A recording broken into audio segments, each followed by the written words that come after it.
Settings. Okay, good. All right.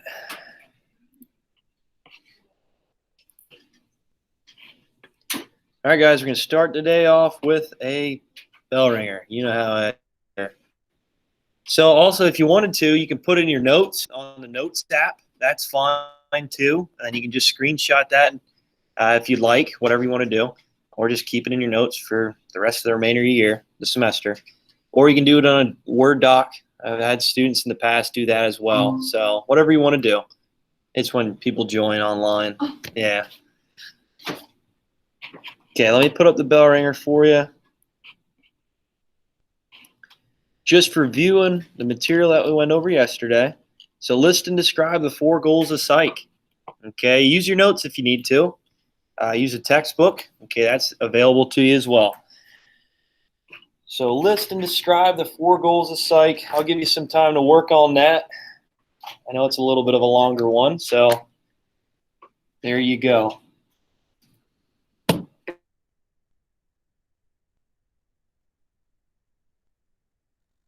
Word doc, okay, Google Doc, whatever you want to do.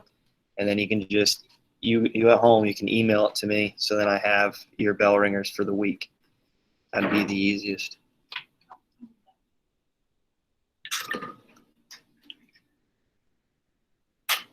You'll need to email it to me on Friday. So after we're done on Friday, you can email me that.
Oh, forgot to hit present now.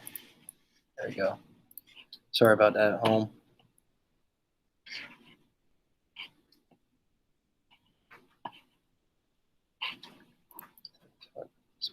Yeah, there it is. Here it is. It's gone. There we go. I think you can see it now.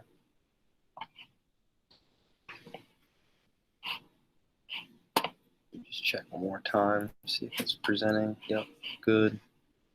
Sorry, those of you at home.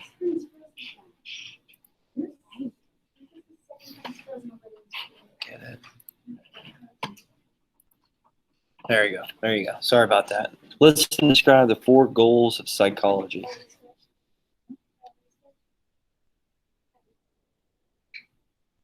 So if I ever forget, just let me know. Type a message in or say something.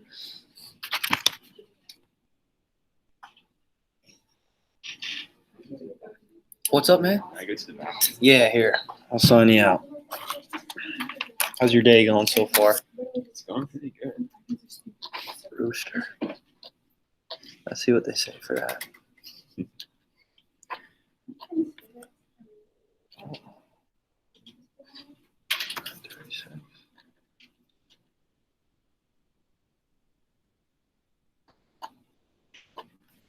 you go, sir. Do you need more time or are we good? Good? Maria, you good?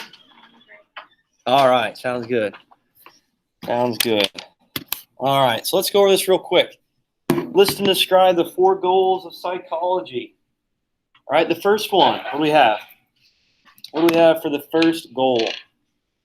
Before we do anything, what do we have to do? TC. Description, good job. And what is description? You want to define that for me? Yeah, good job. So you're gathering information. You're trying to see what observable characteristics, personalities that this person, organism, whatever it might be, has. Okay. So description, you're observing, you're writing down characteristics, you're writing down observable events. Okay. You're trying to see maybe something that is we can solve later, right? So with Steve, obviously, if we're in class, let's say Steve's in the front row. What can we say about Steve? Just observable events in the description. What can we say? Alex? He looks tired, right? He's sleeping. Okay, he has his head down the whole time. All right, good. Description. What's the next one? What is the next goal of psychology? Katie? Explanation. Explanation. Good job. And what is that? Seeking to explain why the behaviors are. All right, good job. So it's right before prediction, but you're trying to explain why, Steve's sleeping in class all day. Okay, why he's so tired. All right, we need to find an explanation for this, right? And with that, what also comes up in the explanation? I had it listed right underneath yesterday on the PowerPoint slide. Lily? Forming hypothesis. Yeah, good job. So formulating a hypothesis. Good job. So we're going to try to see if we can solve this issue. Okay, if we can solve Steve sleeping in class, right, from the description we gathered. Right, so obviously you're making your observations, your description, and then later you're going to try to explain it. You're going to try to formulate a hypothesis to say, if Steve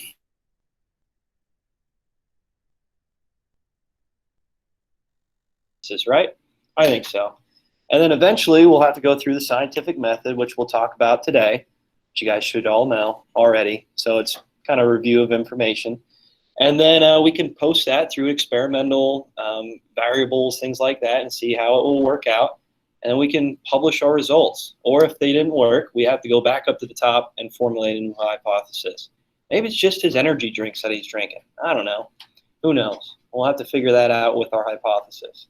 Okay, good. All right, what's the next goal? So right after explanation.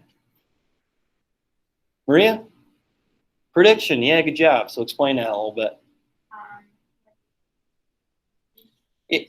Good job. So this works hand in hand with the other goals, obviously.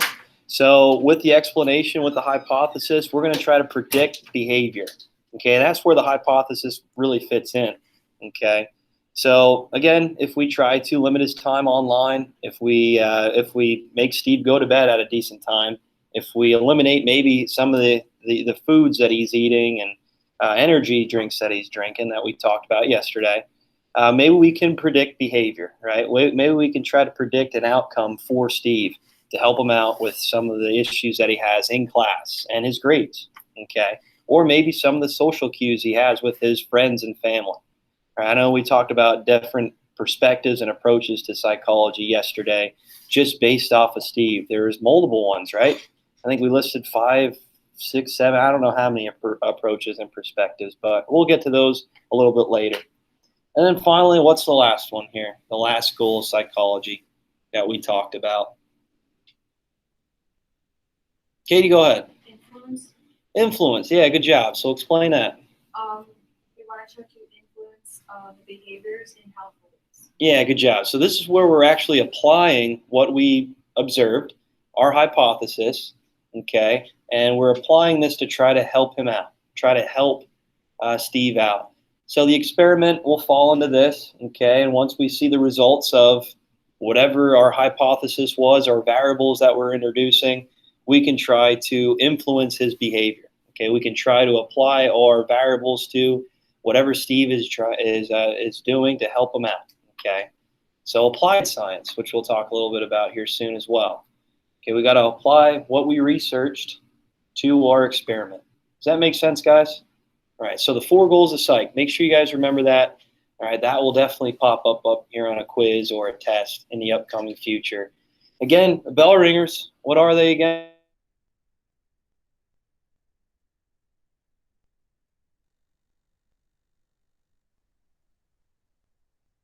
For the bell ringers. Again, I'd write down the question and the answer just so that you know it for the future and you can use it as a study tool.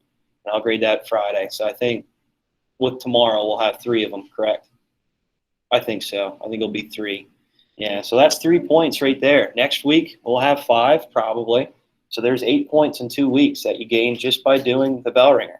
And for those of you at home, you can do it on a Google Doc, notes, and you can screenshot and email it to me. So then I have it. Okay. All right. Is there any questions on that before we move on? All right. Did the vocab post for you? I think it did. Okay. So please work on the vocab now. I'll give you a couple minutes to do that. And my other classes, I showed up on the board to describe it a little bit. But here with psychology, it's kind of on your own. All right. Also, the names at the bottom. Okay. I think it says approaches, names, famous psychologists. Please fill that out as well. Okay, you have to define those terms. I know it's a little bit more, I'm sorry, but it's important that you know those famous psychologists. Okay.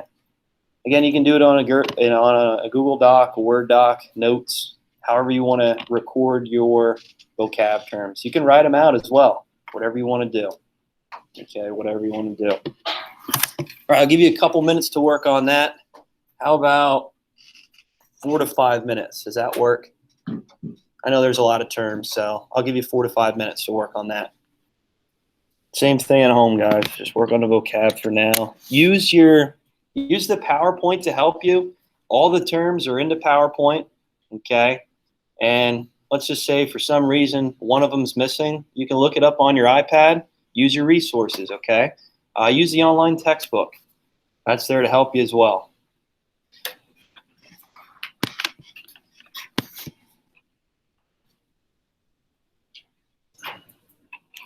All right, so working on vocab right now, guys.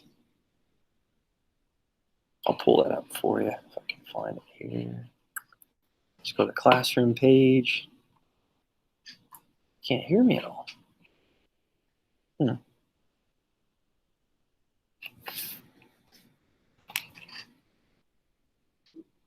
you hear me now?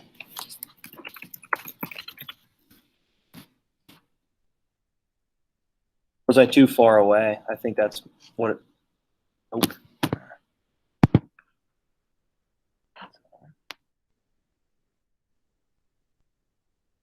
What about now?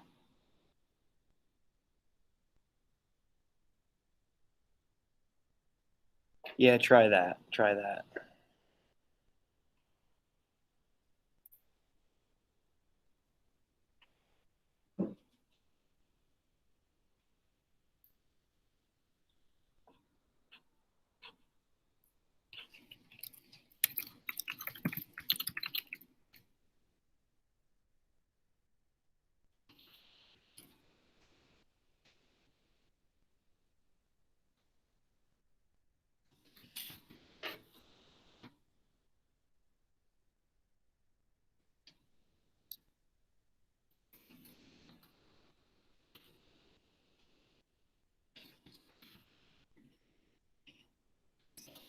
What's up, buddy? Here, let me see it once. It's like a 1. It's like a 2.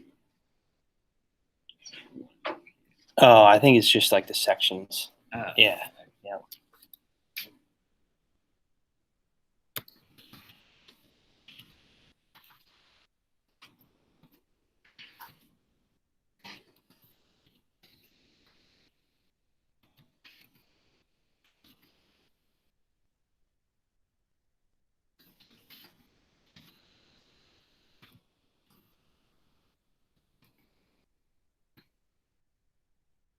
Is it working?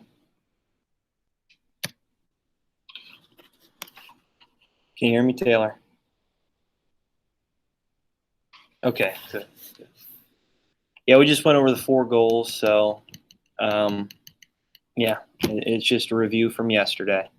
That's all we did so far. We're working on a vocab right now. Give you 3 minutes left to work on that, and we'll move on.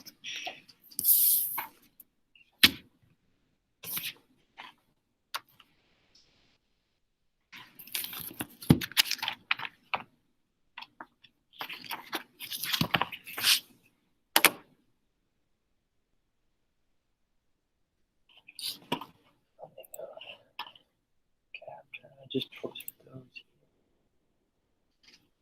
There it is.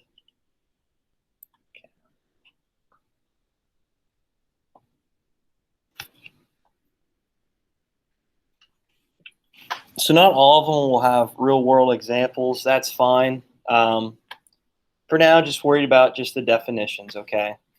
So just worry about the definitions.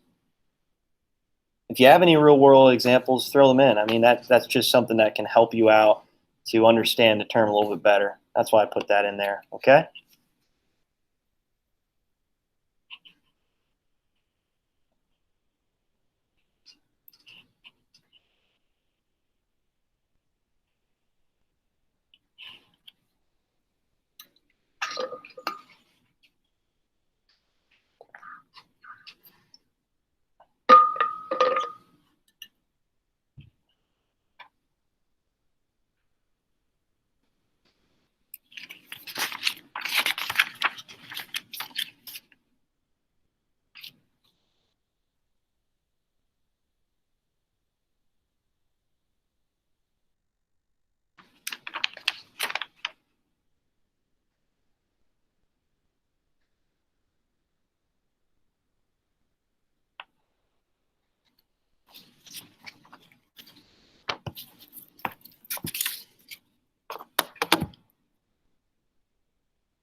All right, try to finish up the one you're on, and we'll move on here.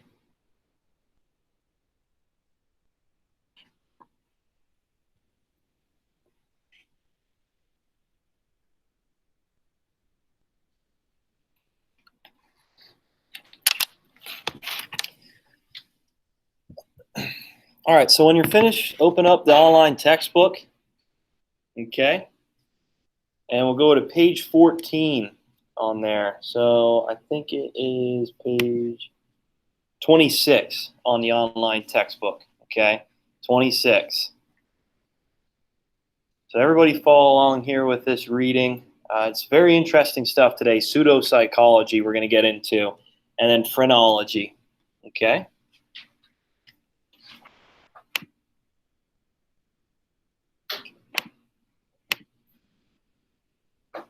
All right, so again, page 14, so page 26 on the online textbook. We're going to start off with exploring psychology. So who would like to read that? Who would like to read that? So everybody should be stop working on vocab. That's all we'll work on for today. Okay, I'll always give you a little bit of time to work on it in the beginning of the class. And if we end early, you can work on it after. That would be good, okay? But for the start of class, I'll give you a couple minutes to work on some vocab terms, and then we'll move on. So when we're moving on, no more vocab. Exploring psychology, the science of skull bumps. Who would like to read that? So those of you at home, you can read it on your own here. That's fine. Rooster, go ahead, man. SS was sent to the state prison for 5 years for assault and battery. Look out for SS. Before his mind became deranged, he exhibited great energy and passion and purpose, which they were all of a low character, the soul bearing being. High Superiority. superiority at the The drawing shows a broad bow head corresponding with such a character. The moral organs are exceedingly the high capacities and dominance of man you ever found coupled with such that would be a phenomenon inexplicable as that of seeing without the eye. All right, good job. So on the next page here, you'll see a picture. So just scroll down to that next page. You'll see a picture. It was a kind of like an advertisement, a bulletin board picture of the brain. Okay, and it's called phrenology. All right. Does anybody know what phrenology is? No? So phrenology was a way that people tried to study the brain and different personalities and characteristics back in the 1800s, 1700s. Okay, it was very popular actually in the mid 1800s, even early 1900s. People actually thought, you know what? If someone sits down in front of me like a hair salon almost, so if someone like a hairdresser's over top, if someone feels the top of their head and feels the bumps on their head, they can try to depict personality and characteristics, why people do certain things. And it was something that really didn't have any scientific proof, right? Do you think it would? No. So people actually believe, though, that this worked. Okay, how can we study the brain? We did at the time in the 1800s, early 1900s. They didn't have MRI scans. They didn't have PT scans, CAT scans to try to study the brain and internal organs. So the only way to really do it was, obviously, if someone died, they can try to pull it out and study it a little bit, but you really couldn't see exactly why people act the way they do or what personalities that they do have. So they thought, well, if you just feel the bumps on their head, maybe we can characterize and understand why people do certain things. Obviously, there's no scientific proof behind it. But what do you think phrenology did for some people, especially scientists? What do you think? So before this, the Greeks, the Roman culture, they thought that internal feelings, personalities, characteristics was all dealt and created in the heart. Okay, that's what they thought, that your spirit just kind of made you do certain things. But what did phrenology bring to the table? A plus, I guess you could say, a pro. That we can study what? Alex? The brain, right? Yeah, so we all know that when we think, when we understand certain concepts, when we perform certain tasks, our brain is controlling these functions, right? Yeah, so I guess you could say phrenology did bring something to the table, but for the most part, it was just a pseudoscience, something that really science couldn't back, okay, that the scientific method couldn't be applied to it because there's nothing really to study at a scientific basis. But for many years, people thought that this worked, that if someone would just feel the top of their head, feel the bumps on their head, they could predict behavior. And that's what that exploring psychology story was all about, pretty much. They thought, we can really understand this person, why he committed these murders, why he was so violent, by just feeling the top of their heads. And I have a little story about Mark Twain. You guys know Mark Twain? Yeah. So I have a little story about him and phrenology, which is pretty interesting once we get to it in the notes. All right. Okay. Last section here, right below it. I'll have you read that. Who wants to read that for me here? Lily, go ahead. How about you? In the 1800s, Marmaduke v. Sampson wrote the account of to explain why crime occurs. According to Sampson, the behavior of SS is a direct result of the shape of his head. Phrenology, the practice of examining bumps on a person's skull to determine that person's intellect and character traits, became an important practice in the United States in the mid-1800s. Although this pseudoscience may appear ridiculous to us, modern scientists credit phrenology for encouraging study into the role of the brain in human behavior. Phrenology may have inspired scientists to consider the brain instead of the heart as responsible for human behavior. Good, and I already described that already. So back in old and ancient times, and Greek and Roman culture, and even in Chinese culture, they thought your spirit ran your body. Your characteristics were dependent on your spirit, your heart. Okay, it's not until early 1900s, mid 1900s, where we started understanding that the brain controls our functions, our characteristics, our personalities. So let's just kind of step back from these ancient thoughts of your spirit and your heart controls it. All right, so I'm going to pull up the notes real quick. So please just follow along. Let me see if the meets is working for everybody. Yeah. Okay, good. It is. I'm going to pull up the PowerPoint. Can. There it is.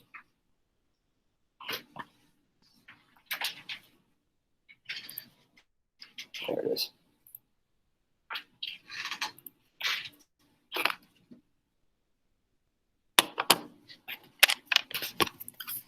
All right, so we already went over the 4 goals. Okay, I want to introduce phrenology just because we're going to talk about pseudoscience today and then the scientific method. So it's not too much, I promise. Not too much. I'm going to skip over this for now, okay? But I'll get back to it. And the empirical approach, I'll get back to it. I just want to describe phrenology, okay, and pseudoscience, or pseudopsychology. So I'm sure you've all heard of palm reading, right? Okay, I'm sure you all heard of the crystal ball and how they can talk to spirits and understand how people act the way they do, or reaching out for feelings and emotions. Okay, I know when I was younger in high school, many of my classmates would be like, "Oh, let's see that your palm. Let's see how long you're going to live. Let's see how profitable you're going to be in the future. How many kids you're going to have." People actually believe it, and I'm not dissing it. I'm not knocking on it at all. If that's the way you feel about certain things, and you know, you have this zodiac symbols. I'm sure everybody loves those. I see so many of my friends tweeting their zodiac, uh, I guess, quote of the day. I don't know, statement of the day. You guys see that on Twitter a lot? I do. I do. It's like, oh, you're going to have a great day today. You're going to be, I don't know, you're going to meet new friends, something like that. But for many cases, pseudoscience, like palm reading, like zodiac symbols and statements, that makes people happy. Okay, that kind of comforts people, right? I think we can all agree on that, right, Megan? Yeah, yeah. So if there's a statement out there that makes you feel a certain way, sometimes pseudosciences do work. And for many cases, treating illnesses or sicknesses, therapeutic touch, which we'll talk about here soon, that's something comforting for many people to get through hard times and difficult times when really there's no scientific cure available for people. Okay, sometimes you just need someone to talk to, or a motivational approach to things, right? And we can all agree that that helps in certain ways. But pseudoscience, or pseudopsychology, I'm not going to say it's fake psychology, but in certain ways, it doesn't apply to the scientific method. You can't prove it scientifically, so there's really no benefit or help to it that's proven. Okay, and in some ways, like I said, emotions, behaviors, it might help you out that way, just understanding and knowing, you know what, maybe I'm on the right track. All right, so phrenology, I already talked about it. Okay, so I don't need to get into it too much. But phrenology is pretty much, again, how the skull bumps. People were actually going to these places to get their skull touched. If they felt their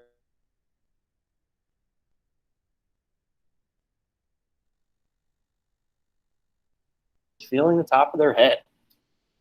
And Mark Twain, I mean, you know Mark Twain, I'll tell you a story here now. He actually tried to debunk this theory of phrenology, saying that it actually worked. Okay.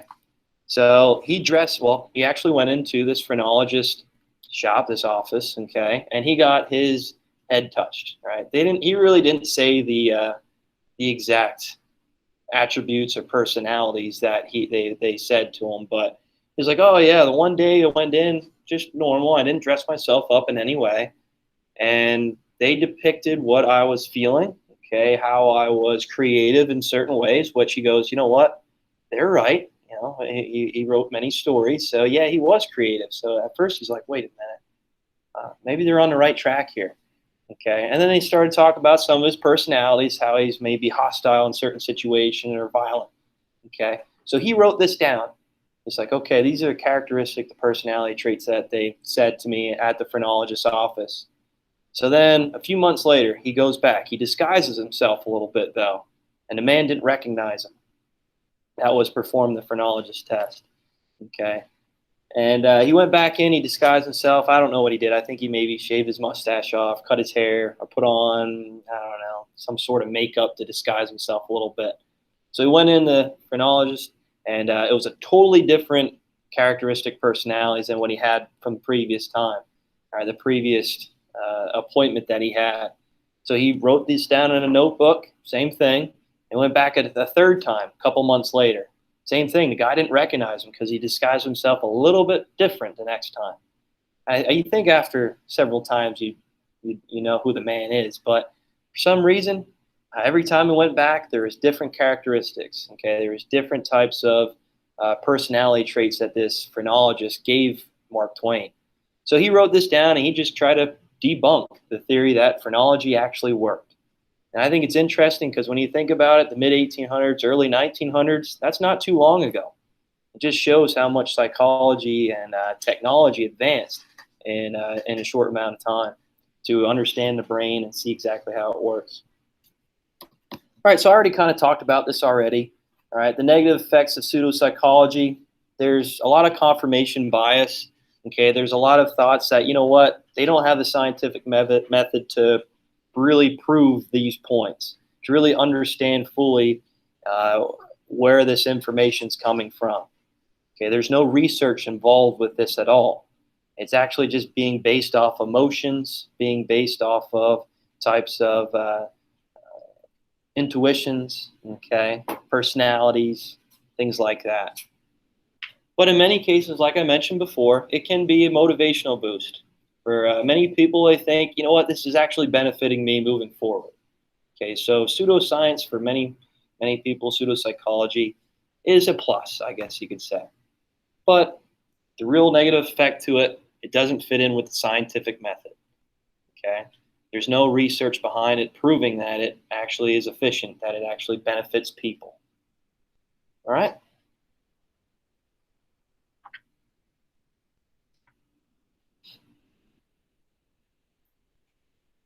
Again, you don't have to write down every single word. Okay, just kind of know the gist of things with the negative effects and some of the positives. Okay, for people and rehabilitation and different types of benefits to certain individuals. Are you guys good with that? Okay. All right, I'm sure you've seen this before, facilitated communication, maybe. I remember when I was in elementary school, they had this a lot for some students that were disabled, okay, and really couldn't speak or pick out different types of, well, just communicate in general. So facilitated communication, same thing. They try to do some tests to see exactly if this really worked, and it came back that it didn't. Okay, it came back that it didn't. So this was just recent too. It wasn't too long ago, early 2000s, where they put the facilitated communication to the test and see exactly if, you know, this method of communication for people that are disabled.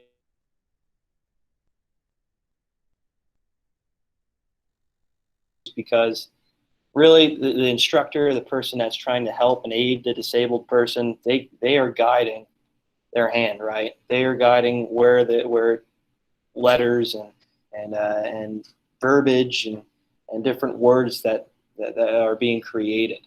Okay, so they kind of put this to the test through a scientific method, and they try to research exactly to see if facilitated communication really worked. Whenever I see a board like this too, I think of Ouija boards. Okay, you guys ever hear of Ouija boards? Oh yeah, they're very scary. You don't ever want to touch those. And in some cases, people are like, "Oh yeah, my hand slid to die or death or something like that." I don't know if you guys think of ghosts and goblins and things like that are true, maybe. But for the most part, again, just kind of doesn't really work that way. Is there any questions on pseudoscience? Okay, again, people call it fake science, fake psychology. I'm not going to go out and say that just because some people, it helps them with their personality traits. Okay, it helps them really stay motivated or feel comfortable in their certain settings or their lifestyle. So zodiac symbols for some people, that's a benefit to them.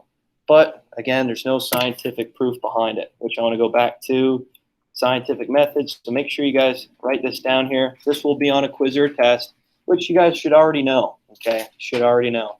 But in psychology, it's a little bit different than, sciences, applied sciences, okay? It might be altered a bit. So the first thing is make an observation. This falls in the description, obviously, right? That first goal of psych.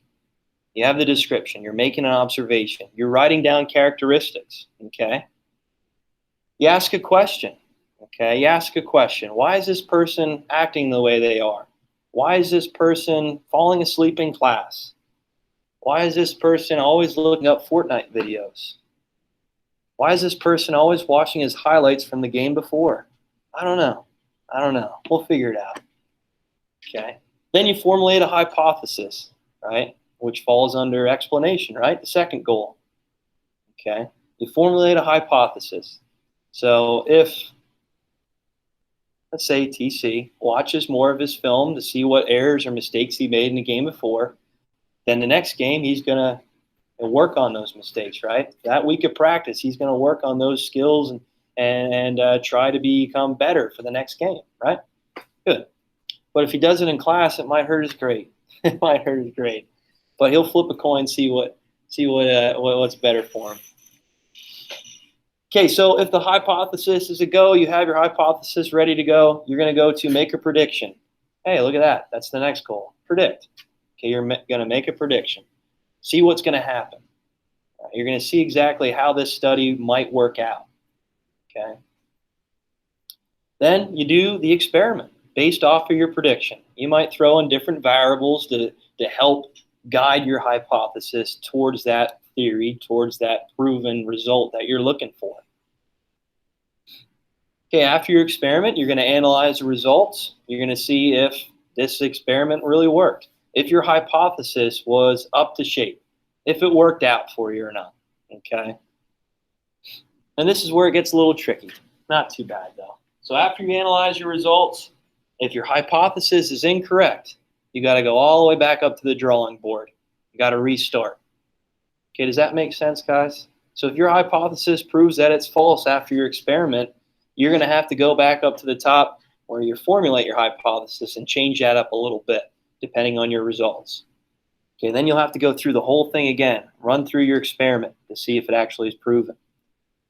All right, if it's correct, you're good to go. You got to replicate the study. That's not in here. You got to replicate the study. You got to do it again to see if there's any inaccuracies with your experiment. So make sure you guys put that in there. So you got to repeat it. You got to repeat your experiment after you analyze your results. Okay? So repeat that experiment. Do it over again. Okay? It's like checking it twice. Okay? And then finally, you report your results. So if it goes through the experiment once again, you're good to go. You can publish your results, and it's ready to roll. Okay? Is there any questions on that, guys? Okay, make sure you guys remember that. I know it's a kind of a long process there with the scientific method, but that's what every psychologist needs to follow to prove their results. If not, if your study doesn't pertain to the scientific method, it might fall under a pseudoscience. All right, we don't want that to happen, but hey, sometimes it helps people. Real quick, because you saw this, empirical approach is very similar to the scientific method. You're just trying to prove your results, okay? So don't worry about that too much, okay? It's just very similar to the scientific method. How you're using this scientific research, you're running through your experiment, you're including certain variables to try to prove your study. Okay, is there any questions on that, guys? You good? All right, so I just posted the 4 goals of psych. I think it already posted for you. If not, let me know here. Yeah, it posted. 4 goals of psychology assignment. Have that due for tomorrow, okay? We're going to go over this tomorrow, and that's pretty much it. Okay, again, it's like an adjustment period for being off so long, and I want to show you how to use current events here in the class in the upcoming weeks. Let me go over it real quick. So imagine that you're a psychologist and a patient has arrived to your office to discuss a problem. So you're going to create a problem, okay? It might be someone that's stressed out. They might be shy. They might have a phobia, a fear of something. Okay, they might be just anxious. All right, they might have a relationship problem. Okay, which many of you, we all can attest to, maybe, right? All right, whatever it is, it can be any problem that someone is facing. You're going to use the 4 goals of psychology, okay, and try to help this person out. You guys got it? All right, that's due tomorrow. Make sure you guys have that done, okay? I know I don't like to give homework, but in this case, we will. So 4 goals of psych. Make sure you guys have that done for tomorrow. We'll go over them then. Sorry, TC. Sorry for picking on you, man. I have mine empty. I have mine storage already. That's because I brought it in early on accident. I was right about I don't know. Well, if we end up using it, I can always ask you, right? Yeah. So you